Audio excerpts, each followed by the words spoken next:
Obviamente la legalización del mal llamado matrimonio homosexual, matrimonio entre comillas, porque solamente existe un matrimonio, el que es biológicamente posible entre hombre y mujer, ha suscitado muchas preguntas relacionadas con la atracción al mismo sexo, las personas con esta atracción y en general las vocaciones cristianas, la vocación a la vida consagrada, al matrimonio, al sacerdocio.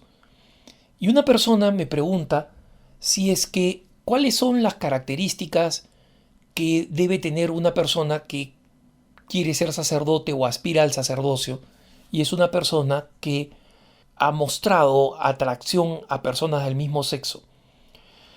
La enseñanza de la Iglesia está manifestada en un documento que debe tener unos 5 o 6 años de la Congregación para la Educación Católica, que explica sobre la relación que existe entre la vocación al sacerdocio, que es sobre el que específicamente me preguntan, y las personas con atracción hacia personas del mismo sexo.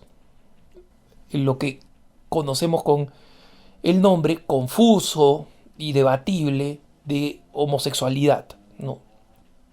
Este documento es bastante claro y señala que una persona que tiene atracción hacia personas del mismo sexo en general no puede ser sacerdote, no puede entrar a un seminario, no debería postular y la persona no debería ser aceptada por los formadores. Este tema es bastante lógico. ¿Por qué? Porque existía entre algunos católicos la lógica equivocada y fatal, en muchos casos, la lógica equivocada y fatal de que si las personas homosexuales que no sienten atracción hacia el sexo opuesto encuentran su felicidad solo a través de la continencia y del celibato, y dado que el sacerdote también es alguien que tiene que encontrar su vocación y vivir su vocación a través del celibato, entonces ¿cuál es el problema con que tenga atracción al mismo sexo si al final igual tiene que ser célibe? Bueno, esta lógica es la que terminó en muchísimos de los casos de abusos sexuales que existieron en la Iglesia Católica, especialmente, pero no solamente, en Estados Unidos, sobre todo cuando se trataron de abuso de menores del mismo sexo. Estos casos de abusos, en su gran mayoría, fueron abusos de naturaleza homosexual, es decir, no fueron propiamente pedofilia como nos quieren hacer creer por los medios de comunicación. Porque dado que los medios de comunicación han divinizado a la comunidad homosexual, no quieren decir la verdad. La gran mayoría de los abusos sexuales fueron con menores, pero no con niños, sino con adolescentes, varones.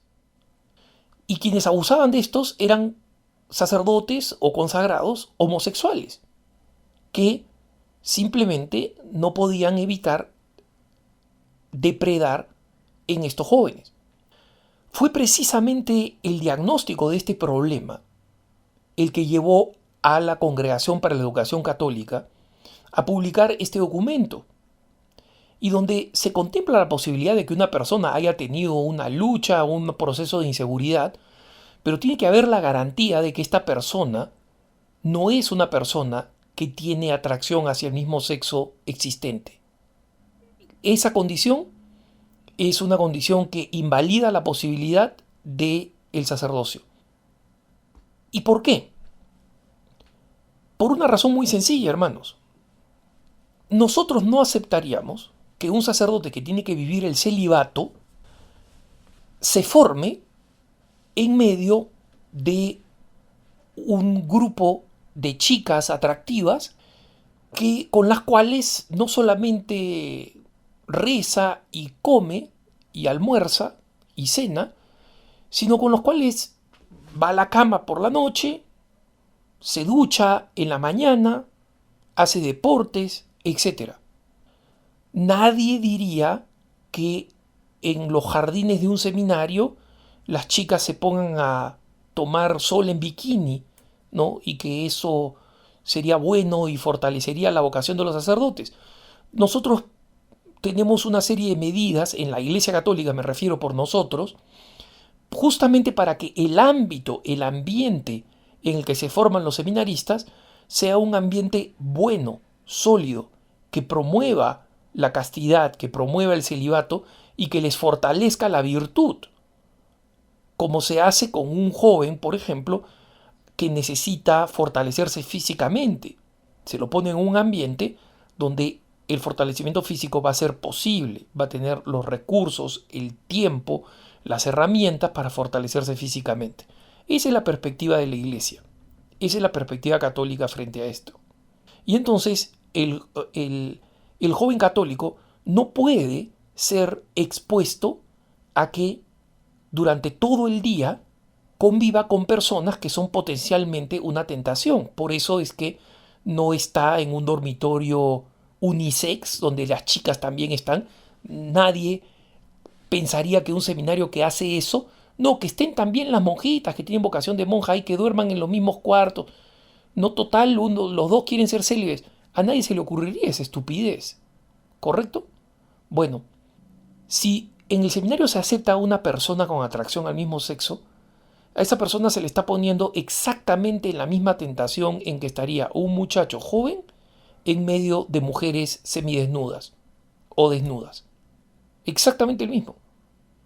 Y esa es la razón por la cual las personas con atracción al mismo sexo tienen que vivir su celibato evitando las tentaciones y las circunstancias en que esta tentación les pueda atacar. Y convivir con otros jóvenes que pueden resultar motivo de atracción es un suicidio espiritual.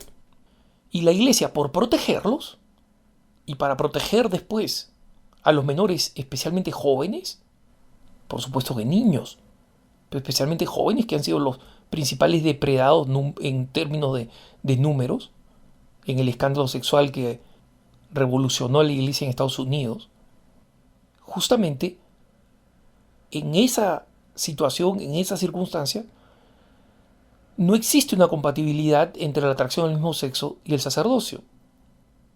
Pueden existir con múltiples formas promovidas por la Iglesia de consagración personal, de consagración a la Virgen, de consagración a San José, de consagración al Señor, de consagrar la propia vida de una manera privada, y esto es hermoso y es un poderoso sacramental que hay que alentar. Pero es muy importante que nosotros comprendamos la lógica por la cual, la lógica razonable, que no es una cuestión de dogma, no es una cuestión de imposición doctrinal, sino la lógica razonable por la cual simplemente no podemos aceptar que este tipo de visión en la Iglesia, este tipo de cuidado que tenemos por las vocaciones y por su futuro y por su calidad, no se tenga en este aspecto. Esa es la norma existente hoy en la Iglesia. Quien dice algo distinto discrepa de las normas existentes actualmente en la Iglesia. Normas que además se publicaron con el consentimiento del Papa. Y normas que son apoyadas por la doctrina, por la pastoral de la Iglesia y por el bien de la pastoral de la Iglesia, y sobre todo por el sentido común, que, como en numerosas ocasiones hemos dicho, lamentablemente no es el más común de los sentidos. Que tengas un buen día.